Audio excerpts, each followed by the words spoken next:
Sábado, 25 de abril de 2026, hora do Café com Cossenza, que entrega tênis fresquinho toda manhã para você. Hoje eu vou falar sobre Carlos Alcaraz fora de Roland Garros, fora de Roma também, mas enfim, né? A preocupação é com o Slam.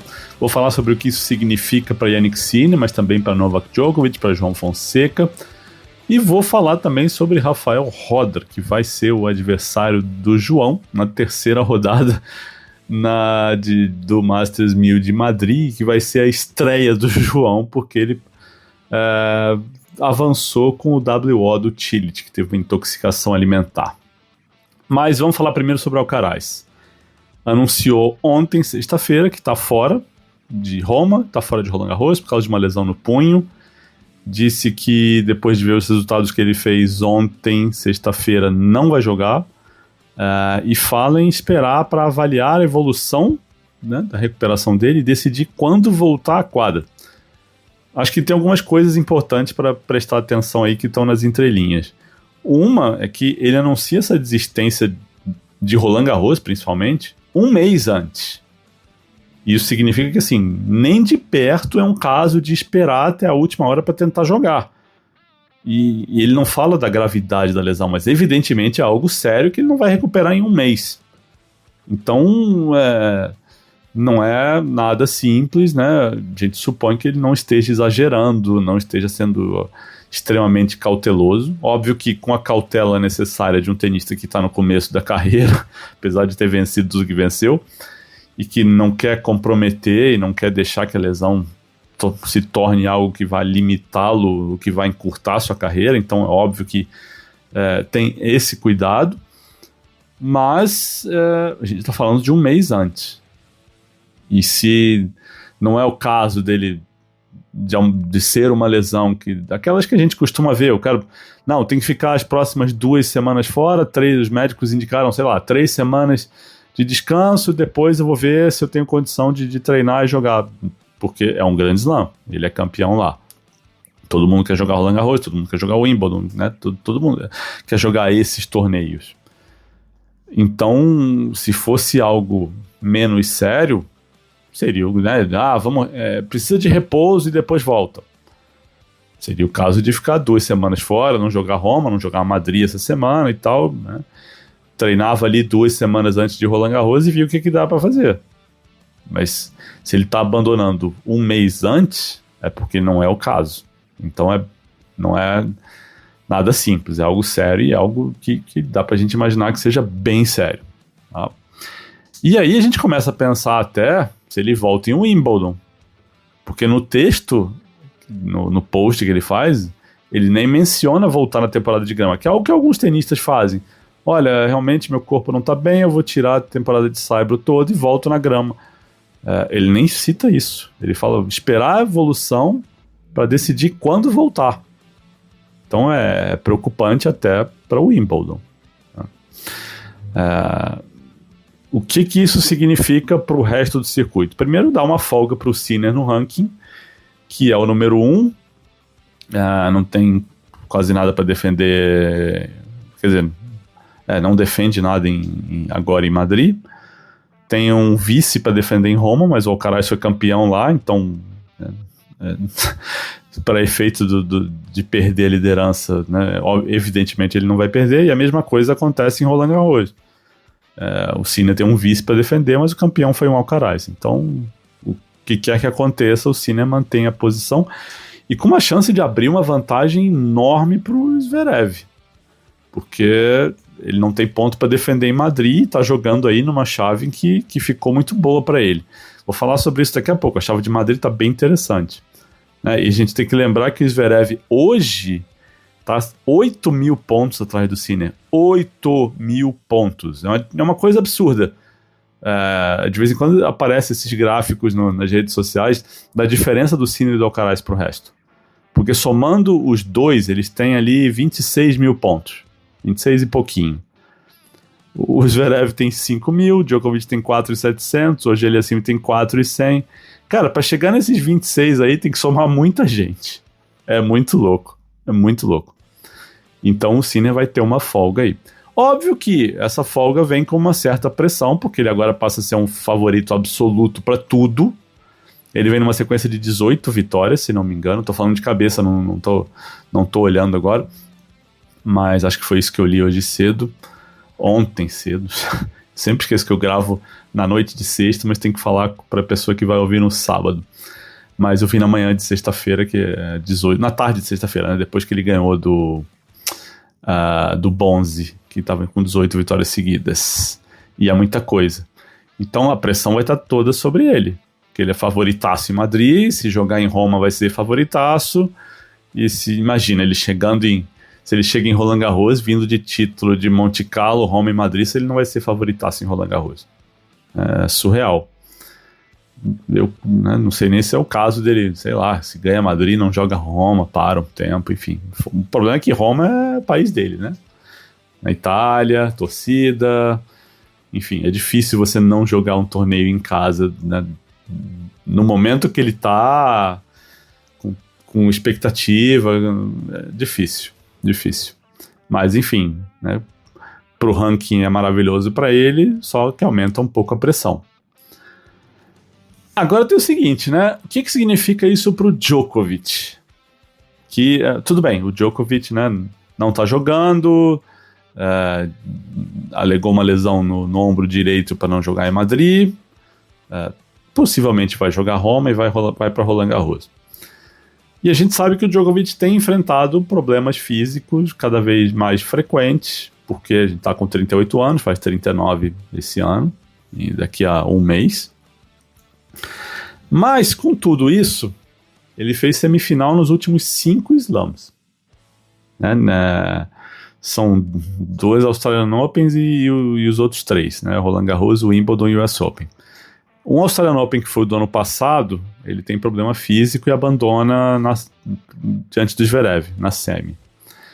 Os últimos 4 slams ele perde ou para Sinner ou para Alcaraz. São 3 semis e a final agora do Australian Open que ele perde para o Alcaraz, mas ganha do Sinner. Então, assim, o que a gente sempre fala, e não sou só eu, né, a crítica do tênis de modo geral, é que hoje está muito difícil para o Djokovic ganhar um slam, porque ele não consegue fisicamente chegar tão bem nas fases finais de slam e principalmente ganhar de Sinner e Alcaraz em rodadas consecutivas, que é o que precisa, um na semi e outro na final. Só que agora não tem mais o Alcaraz. E ele ganhou do Sinner na Austrália, então ele sabe que ele consegue, né, pode ganhar do Sinner. Acho que o Sinner seria favorito contra ele, talvez menos favorito no saibro do que em outros pisos, mas ainda assim seria favorito. Até o histórico recente de duelos com o Sinner é muito favorável para o italiano, mas é possível. E aí tem outro elemento que é o seguinte, eu sempre falo isso em tom de brincadeira, mas é brincadeira parcial, que quando um dos dois, Sinner e Alcaraz, eu tô falando aqui, quando um dos dois se lesiona ou tem um problema físico ou tem um susto de ser eliminado, como aconteceu na Austrália, inclusive com os dois, o Alcaraz o Sinner teve cãibra, o Alcaraz foi cãibra também, que ele teve no jogo com o Zverev, que, né, quase escapa, e o Sinner teve problemas físicos também naquele jogo, teve cãibra, mas não foi na perna, né, foi no braço, se eu não me engano, naquele jogo que foi parado por excesso de calor e tal. E toda vez que acontece algo assim, eu falo, olha, o Djokovic está a um torcicolo do outro, a uma torção de tornozelo do outro de ser favorito. Porque a hora que um desses sai da equação e sobra um só, e no caso quem sobra agora é o Sinner, mas você imagina se o Sinner vai jogar um jogo de oitavas de final, quarta de final de Roland Garros e acorda com torcicolo e não consegue sacar e perde o jogo. A partir daí, o Djokovic é favorito pro título. Né? E assim, óbvio que há algumas condicionais nessa equação aí, né? O Djokovic tem que estar num nível físico aceitável, bom o bastante para estar competitivo contra o resto do circuito, o que ele esteve nos últimos slams, então a gente, né, tem motivo para acreditar que isso pode acontecer mais uma vez em Roland Garros. E que mais? Se ele não precisar enfrentar um Sinner, ele perde de alguém em condições normais? Se a gente olhar para as casas de apostas, o único cara que está mais cotado que o Djokovic hoje é o Zverev, depois do Sinner, claro. Mas aí eu sempre coloco essa coisa na mesa aqui. Vamos supor que o Djokovic enfrente o Zverev numa semifinal ou numa final de Roland Garros. Quem aí que tá ouvindo esse podcast agora aposta no Zverev? Numa final de Slam, com o Djokovic querendo o 25º, sabendo que é uma chance assim que talvez ele não tenha igual no resto da carreira dele, que já tá na reta final. Alguém aí aposta no Zverev? Eu não. Então acho que esse é o ponto. Tem uma chance rara aí pro Djokovic. E que, né, repito, com condicionais. Ele tem que estar bem fisicamente para começar o torneio, tem que estar em ritmo de jogo, mas ritmo é uma coisa que ele consegue adquirir durante torneios, e a gente sabe que ele tem uma certa margem de folga sobre o resto do circuito para começar um slam ali a 70%, 60%, ganhar 1 ou 2 jogos e ir alcançando o nível mais perto do melhor que ele tem para dar hoje. E eu acredito que o melhor tênis que ele tem para dar hoje, estando bem fisicamente, é bom o suficiente para ganhar um slam. Até se ele precisar pegar o Sinner, porque aí é um jogo grande só, tá? Sem precisar ganhar de Sinner e Alcaraz. Acho que ele deve ter lido essa notícia do Alcaraz hoje com olhos arregalados né, e entendido que, opa, tem uma janela aqui. Né? E óbvio que ele não é o cara de... Não vai torcer contra o Sinner, né? Mas os fãs dele vão dar uma zicada no Sinner aí forte até Roland Garros. E sei lá o que pode acontecer. Mas, repito, acho que mesmo com o Sinner bem, o Djokovic tem chance de, em um dia, ir lá e beliscar e derrubar o italiano. Como aconteceu na Austrália. Né? Não sobrou muito para ele derrotar o Alcaraz, não sobrou tanto assim.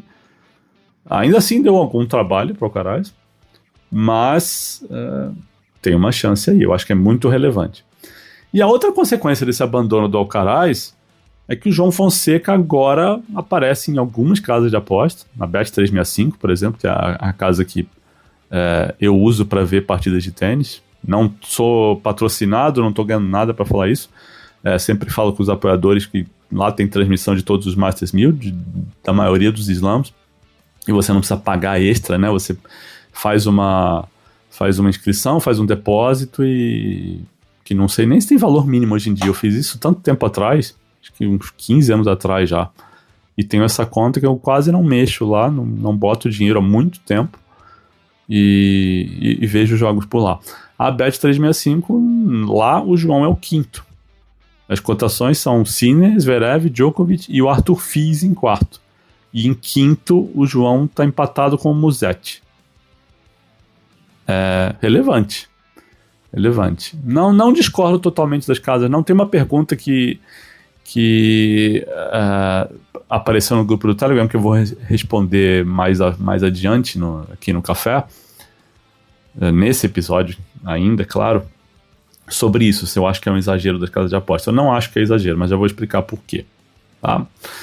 Mas já que a gente falou no João, vamos falar um pouquinho do Rafael Roda, que derrotou o Deminauer por 6-3, 6-1, um jogo de 1h15. É uma vitória muito grande para o espanhol de 19 anos, também da geração do João, né, da turma de 2006, que está aí em ascensão, vem num momento, né, brilhante e venceu, né, a primeira vitória dele sobre um top 10. É um cara que tem um jogo agressivo, que sabe jogar com spin, tem uma boa devolução agressiva, né, entra na quadra para devolver segundo saque. E esse jogo com o Deminauer é um jogo um pouco diferente, porque nenhum dos dois aceitou recuar e jogar mais na defesa. Os dois tentaram jogar perto da linha, e o Roda, eu acho que estava muito mais bem adaptado às condições de jogo de Madrid. Né? Todo mundo diz lá que a bola tá voando, tá saindo muito da raquete. É um jogo bom para quem joga com spin, que a bola quica e sobe mais. O Roda já tinha disputado uma rodada, era a estreia do Deminauer. E, assim, né, o cara que consegue fazer spin, que já tá adaptado, entra numa quadra assim e consegue jogar sem recuar tanto, né? E o Deminauer também é um cara que gosta de jogar perto da linha. O jogo foi assim, foi pro lado de quem tá com mais ritmo. O Roda tá cheio de confiança, ele vem, né, vale lembrar que ele conquistou um título em Marrakech, depois de Marrakech fez a semifinal no 500 de Barcelona, 2 torneios de saibro, não tremeu para fechar esse jogo com o Deminauer, é bom que se diga, e é um perigo grande para o João, né? Eu já falei que a trajetória deles tem algumas semelhanças, até na ascensão do Roder no calendário que ele fez esse ano. O Roder, ele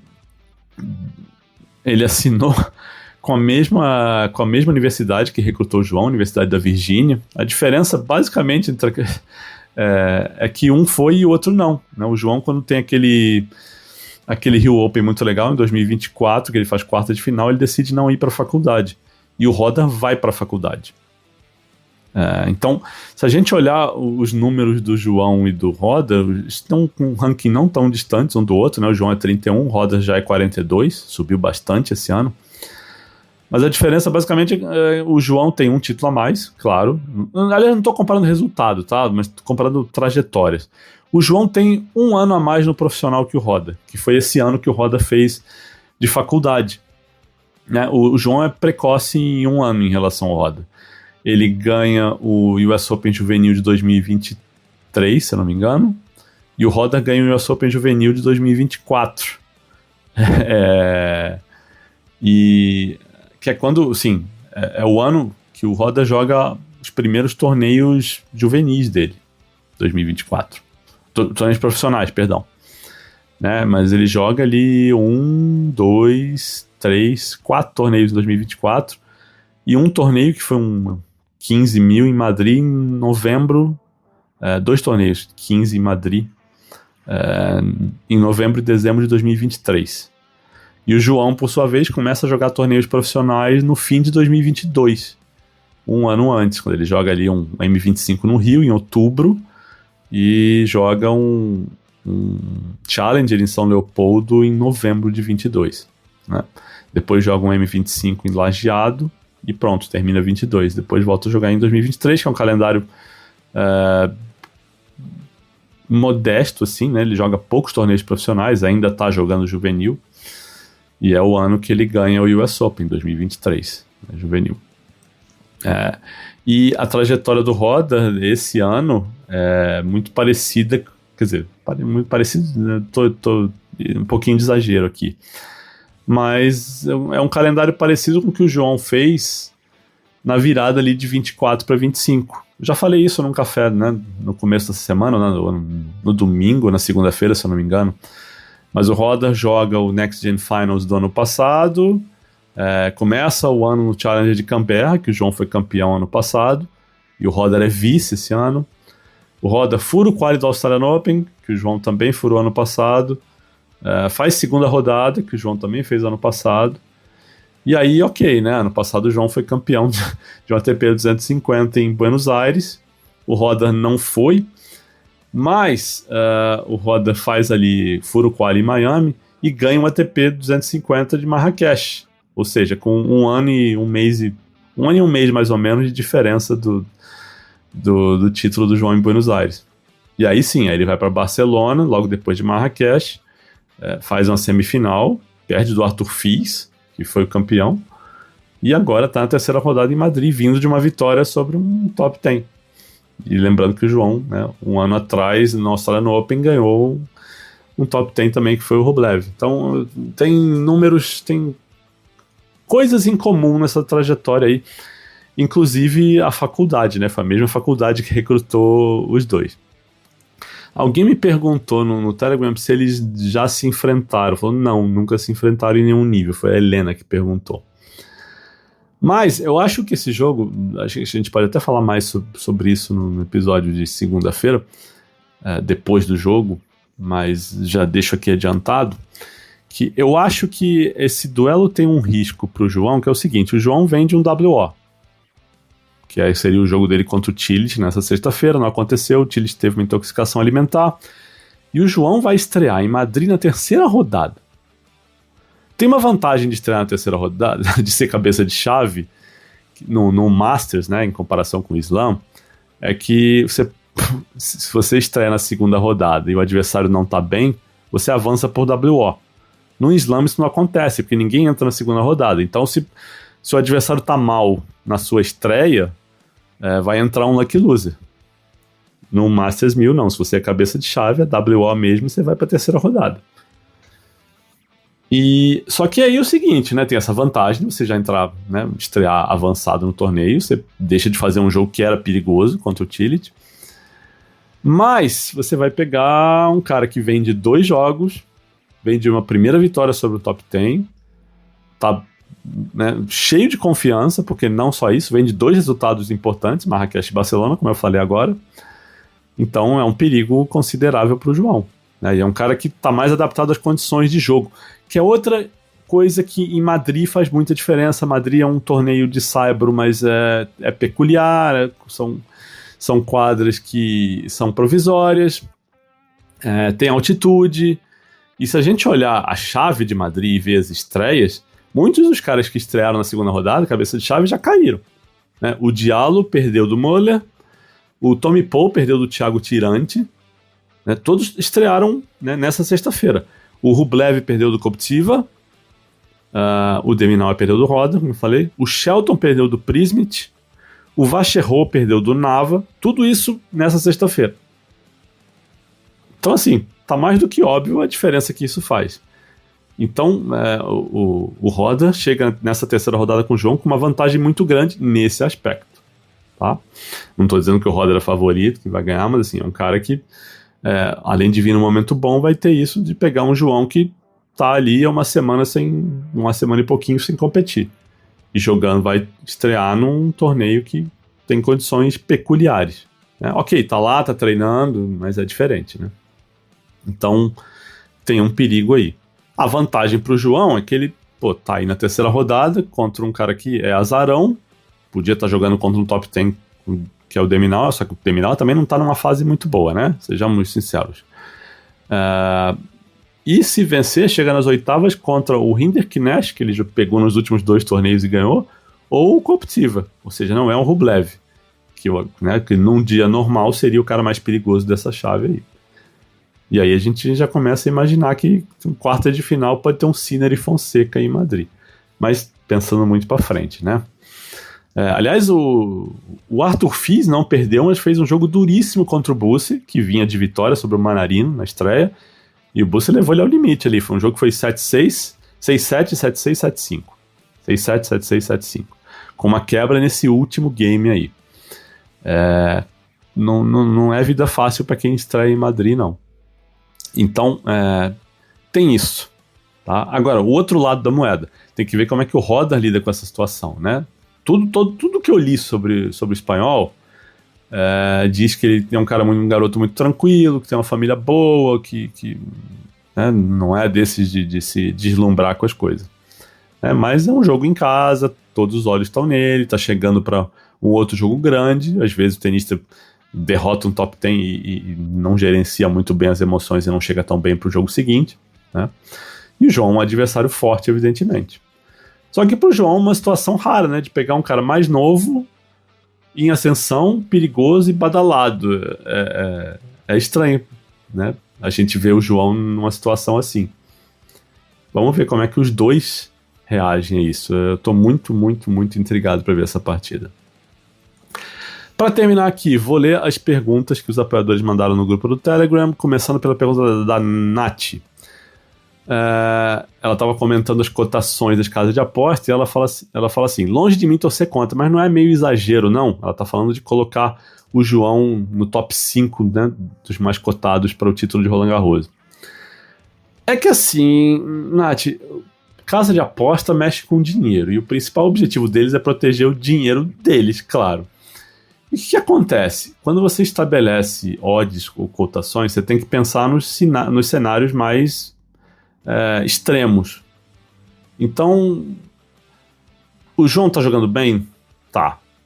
Ele perdeu de alguém fraco ou alguém que, né, sei lá, ele fez um jogo ruim no Saibro até agora? Não. As últimas derrotas dele foram para top 10. Então, quando você olha para isso, eu não acho exagerado, não. Por que acontece?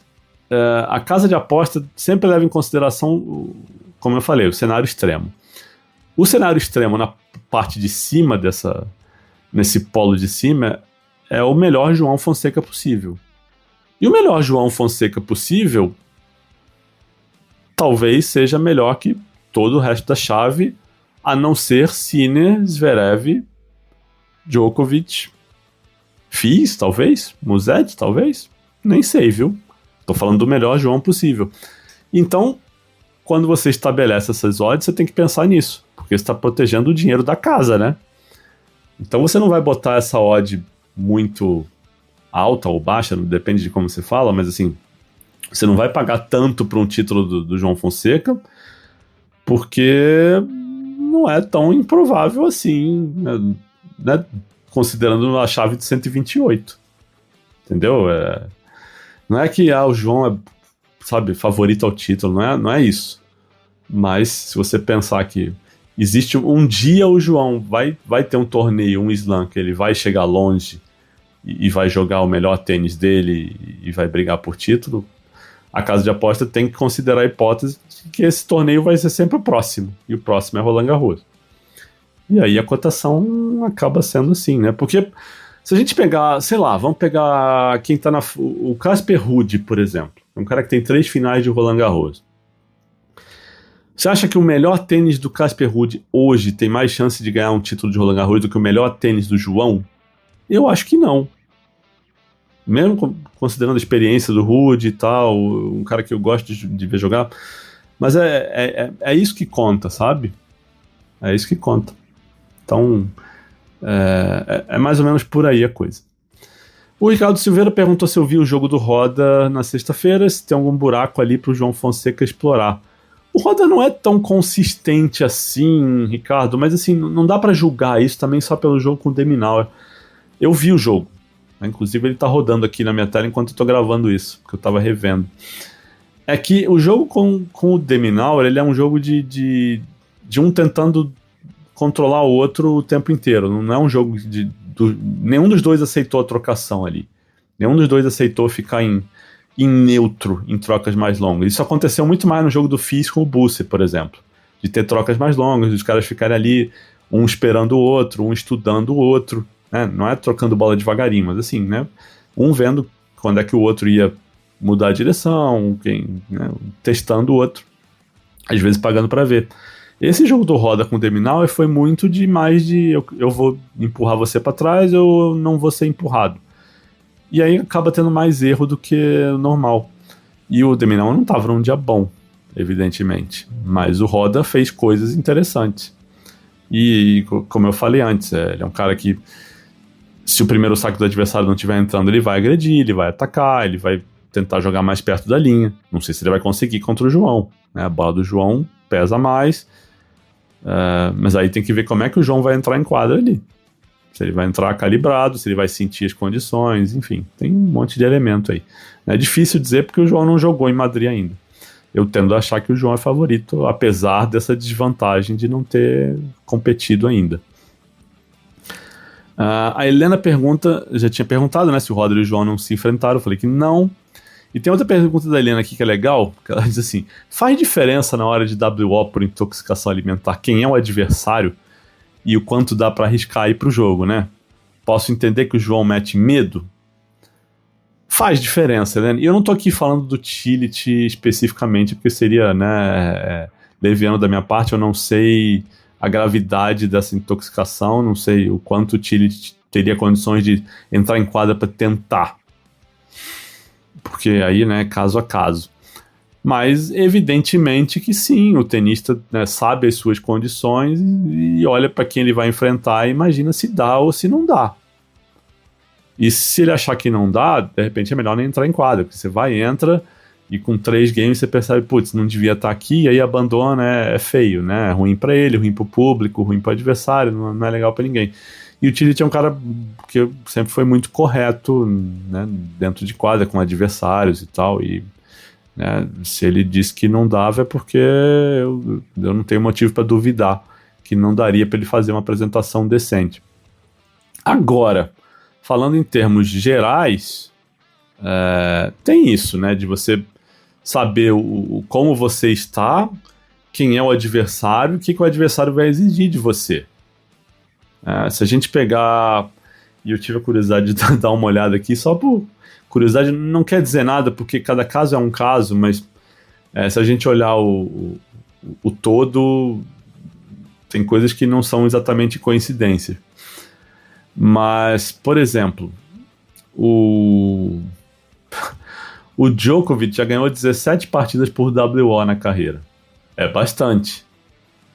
É evidente que o cara olha pro Djokovic, se o cara não tá 100%, ou se não tá 90%, não vai entrar na quadra para passar vexame, porque sabe que o desafio Djokovic é muito grande. E aí é chato. Aconteceu com o Marcos Daniel uma vez no Australian Open, ele não tava com o joelho baleado, ele entrou em quadra para jogar contra o Nadal, sabendo que não tinha condição, mas ele precisava do prize money, e foi lá e começou a tomar 6-0, 6-0, abandonou no fim do segundo set, eu acho, ou no começo do terceiro, mas estava um passeio do Nadal, não estava um jogo competitivo, e é feio, né, é ruim, mas ele precisava do dinheiro e entrou lá.